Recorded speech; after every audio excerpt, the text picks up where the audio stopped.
자기의 계획을 야훼께 깊이 숨기려 하는 자들은 화 있을진저 그들의 일을 어두운 데에 행하며 이르기를 누가 우리를 보랴 누가 우리를 알랴 하니 너희의 패역함이 심하도다.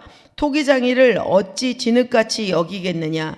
지음을 받은 물건이 어찌 자기를 지은 이에게 대하여 이르기를 그가 나를 짓지 아니하였다 하겠으며 빚음을 받은 물건이 자기를 빚은 이에게 대하여 이르기를 그가 총명이 없다 하겠느냐. 그러므로 아브라함을 구속하신 야훼께서 야곱 족속에 대하여 이같이 말씀하시되 야곱이 이제는 부끄러워하지 아니하겠고 그의 얼굴이 이제는 창백해지지 아니할 것이며. 아멘. 네, 저는 오늘 이 본문 읽은 말씀의 제목을 가지고 진정한 도움은 오직 하나님이십니다 라는 제목으로 같이 말씀의 은혜를 나누고자 합니다. 네, 어제에 이어서 우리는 오늘 29장 15절부터 24절 말씀을 통해 또 하나님의 말씀을 나누고자 합니다. 하나님께서는 하나님의 말씀을 무시하고 또 하나님 몰래 애굽을 의지하려 했던 유다의 교만과 패역한 태도에 대해서 책망을 하시면서도 오늘 이 시간엔 또 회복을 주시겠다는 말씀을 하고 있습니다. 성도 여러분, 죄가 무서운 것은 죄를 죄로 인식하지 못하는 데 있습니다. 죄에 사로잡힌 자는 죄에 대해서 자각 증상을 전혀 느끼지 못합니다. 마치 나병균이 우리 몸에 침투해가지고 우리 피부와 신경계를 마비시켜서 감각이 상실하고 촉감이나 진동 이런 어떤 모든 분야를 마비시켰을 때 여러분의 손가락과 발가락에 만약에 나병이 들어서 그 감각이 없어질 때는 이 손의 이 여파가 이 증상적인 모든 이 지속적인 외상 증상이 이 감각이 없는 손과 발에 또 몸의 피부에나 이렇게 2차적으로 감염이 되게 되면 이 손가락이 떨어지고 눈이 멀어지고 발가락이 떨어지는 그 감각을 모른다는, 고통이 없기 때문에 모른다라는 것입니다. 이렇듯이 죄에 포로된 사람들은 자신의 과오가 말씀에서 벗어난 그 이탈한 그 죄악을 깨닫지 못한다라는 것입니다. 유다의 통치자들은 아수르를 대적하기 위해서 애국과 동맹을 하려는 은밀한 계획을 세웁니다. 29장 15절 말씀인데요. 자기의 계획을 야훼께 깊이 숨기려 하는 자들은 화 있을진저 그들의 일을 어두운 데에서 행하여 이르기를 누가 우리를 보랴 누가 우리를 알랴 하니. 유다 지도자들이 하나님 몰래 애국과 동맹을 맺어서 반아수르 정책을 이렇게 도모하고 있는 것입니다. 그들의 도모는 애굽을 믿고 애굽의 병고와 군마를 수입해서 아수르와의 전쟁을 치르더라도 또 예루살렘의 안전을 지켜내야 한다고 이렇게 모략을 꾸민 것입니다. 문제는 이들이 비밀리에 한 태도가 하나님께 묻지 않고 또 하나님 모르게 도모한 불신앙된 죄악이었다라는 것입니다. 그들은 하나님을 감쪽같이 따돌렸다라고 이야기합니다. 누가 우리를 보랴 누가 우리를 알랴 하니 라고 이렇게 말하고 있는 것입니다. 이들의 이러한 행동은 예루살렘과 유다의 운명을 결정하시는 분이 하나님이심을 인정하지 않고 자신들의 지혜와 판단과 세상에 의존하는 자들이었던 것입니다. 마치 만들어진 물건이 만든 사람의 소유와 능력을 부정하는 태도와 다를 바가 없는 것입니다. 16절 말씀을 같이 합독하시겠습니다. 너희의 패역함이 심하도다. 토기장이를 어찌 진흙같이 여기겠느냐. 지음받은 물건이 어찌 자기를 지은 이에게 대하여 이르기를 그가 나를 짓지 아니하였다 하겠으며 빚음받은 물건이 자기를 빚은 이에게 대하여 이르기를 그가 총명이 없다 하겠느냐. 네, 재료에 불과한 진흙이 토기장이를 진흙같이 여기는 행위며 피조물이 자기를 지은 창조주에게 당신은 나를 만들지 아니하였다라고 말하는 행위인 것입니다.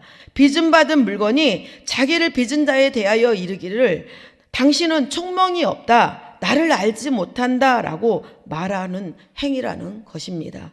주객이 전도된 상태가 된 것입니다.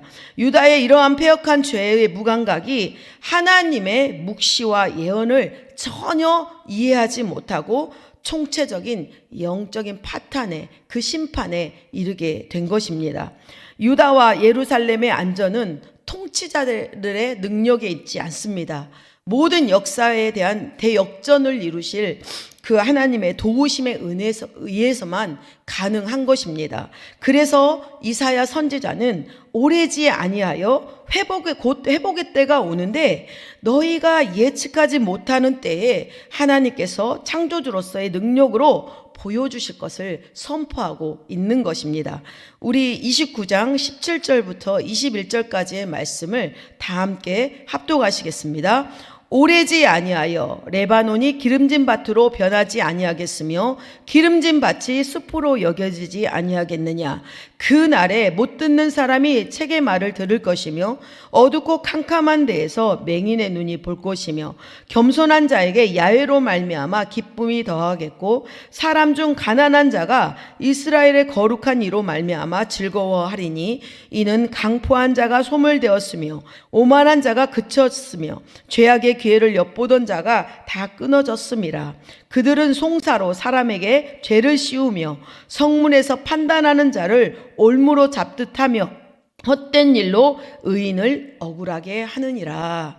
네, 레바논이 기름진 밭으로 변하며 기름진 밭은 숲으로 변화되고 하나님께서 열어주신 구원은 이 자연뿐만이 아니라 사회적으로 정치적으로 대변혁을 일으켜서 막혔던 귀가 뚫리고 또 감겼던 눈이 열려 그분의 말씀, 하나님의 말씀을 듣고 그 하나님의 놀라우신 일들을 볼 수 있게 된다라고 이렇게 이야기를 하고 있는 것입니다.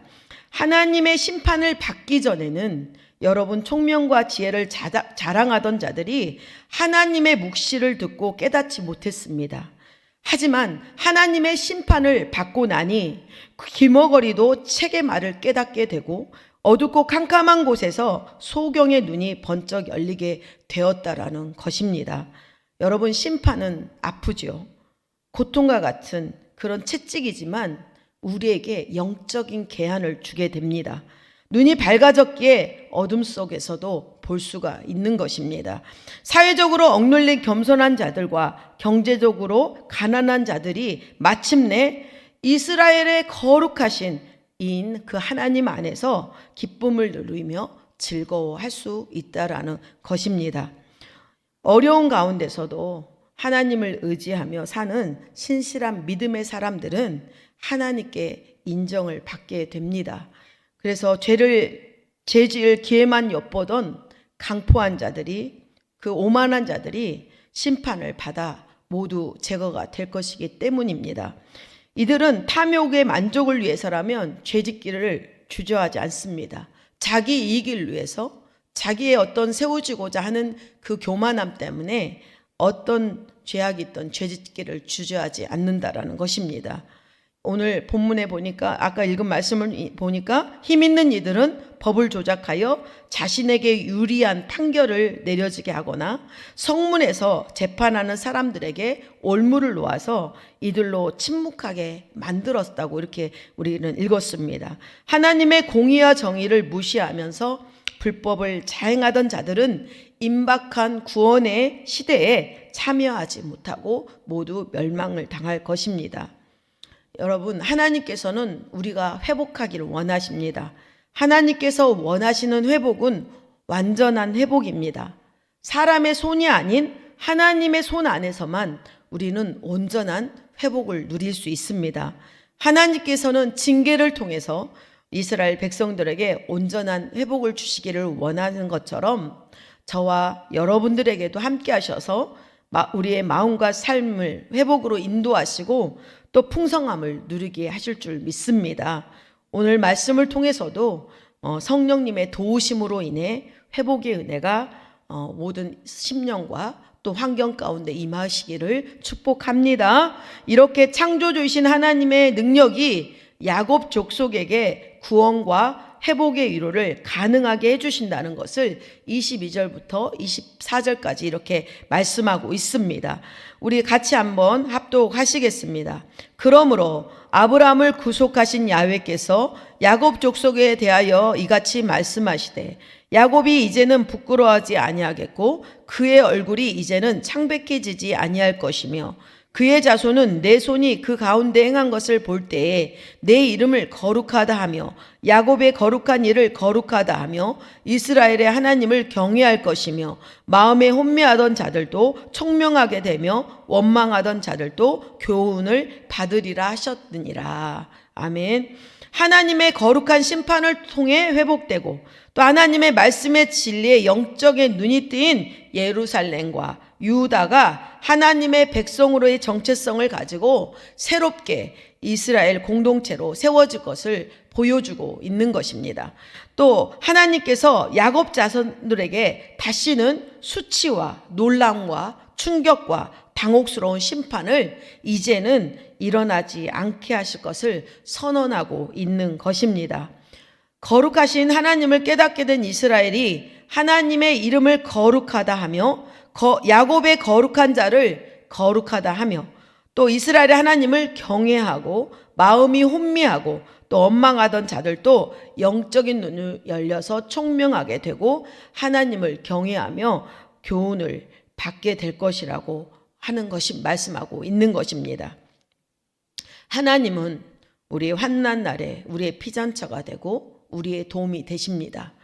그러나 우리가 죄악 가운데 스스로 정결하지 못하고 하나님과의 관계가 단절이 일어나서 우리 스스로 계획하고 또 무리가 지어서 모사를 꾸미고 또 하나님과의 그 어떤 헤어나올 수 없는 도덕적이고 또 양심적, 육체적, 영적 교만에 빠질 때 성도로서 거룩한 사명을 저버릴 때 하나님은 우리 주변에 준비해 두신 예부해 두신 그 대적들을 통해서 우리를 심판하십니다.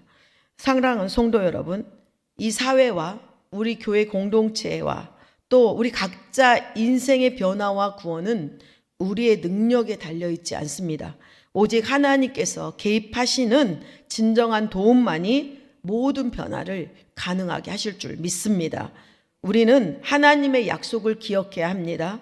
또 하나님을 의지해야 합니다. 그럴 때 변화된 미래를 내다보고 우리는 그 변화된 미래 속에서 하나님의 풍성함을 누릴 수가 있습니다. 하나님의 백성으로 산다는 것을 무엇이 의미합니까? 하나님의 백성으로 사는 것은 하나님의 말씀에 순종하고 사는 것입니다. 순종하는 자녀로 살아갈 때, 그렇게 애쓸 때 우리는 더욱 거룩해질 수 있는 것입니다. 거룩함을 상실하고 있다면 어떤 것이 나를 거룩함을 상실하게 하는지 우리는 점검해 봐야 합니다. 가정과 교회 공동체에서 내가 세우는 계획과 방식이 내 자신의 지혜에 의지하고 있지 않은지, 아니면 누군가를 의존하고 모략하고 있지 않은지 그 방법들에 관하여 하나님께 묻고 가야 합니다. 그러할 때 지혜의 근본이신 하나님께서 모든 길을 열어주시고 당신의 지혜로 우리 환경과 문제를 해결해 주실 것입니다. 우리 시편 46편 3절부터 5절 말씀을 다 같이 함독하시겠습니다. 귀인들을 의지하지 말며 도울 힘이 없는 인생도 의지하지 말지니 그의 호흡이 끊어지면 흙으로 돌아가서 그날에 그의 생각이 소멸하리로다. 야곱의 하나님을 자기 도움으로 삼으며 야훼 자기 하나님에게 자기 소망을 두는 자는 복이 있도다. 아멘. 사랑하는 성도 여러분, 혹시 나는 하나님께 내 생각과 계획을 숨길 수 있는 것처럼 혹시 행동하고 있지는 않은가? 생각해보고 또 점검해서 하나님께 회개하고 돌이켜보는, 또 오늘 하루도 하나님 말씀 안에서 거룩하게 세워져가는 하루가 되시기를, 또 그런 저와 여러분이 되시기를 축복합니다. 네, 기도하겠습니다. 좋으신 하나님, 고맙고 감사합니다. 오늘 말씀을 통해서 다시 한번 저희 마음을 돌아보고 저희가 정말 하나님 앞에 마음을 두고 주님을 의뢰하고 의지하고 도움이 되시는 그 하나님을 아버지 바라보고 살아가는지 돌아봅니다. 하나님 아버지, 유다를 패망케 한 그 통치자들의 계략과 자기 계획과 그 오만함으로 아버지 멸망을 당한 것처럼 우리가 그 뒤를 이 말씀을 통해서 따라가지 아니하고 다시 한번 주님의 말씀에 순복하고 그 말씀 앞에 세워져 가며 하나님의 성도로서 거룩하게 옷 입고 하나님의 기쁘시고 또 하나님 많은 영혼들에게 고유 공동체에게 우리 가정과 삶의 터전에 또 하나님 새로운 하나님 역사하실 그 풍성함을 누리는 복된 삶을 살아갈 수 있도록 하나님 은혜를 베풀어 주시고 세워 주시옵소서. 오늘 그 믿음의 결단과 다시 한번 비춰보며 말씀에 비춰보며 이 하루를 나아갈 때 주의 성령께서 우리를 도와주시고 놀라운 축복의 삶으로 거룩한 주님의 백성으로 믿음으로 승리하며 나가는 귀한 시간을 갖게 하여 주옵소서. 오늘 이 시간도 하나님 앞에 감사함으로 드리는 그 손길을 축복하여 주셔서 항상 모든 것의 풍성함과 염려 근심 없는 온전하신 하나님의 복을 누리는 복된 삶을 누리게 하여 주옵소서. 우리의 모든 간구함의 기도에 응답하여 주옵소서. 예수님의 이름으로 기도드립니다. 아멘.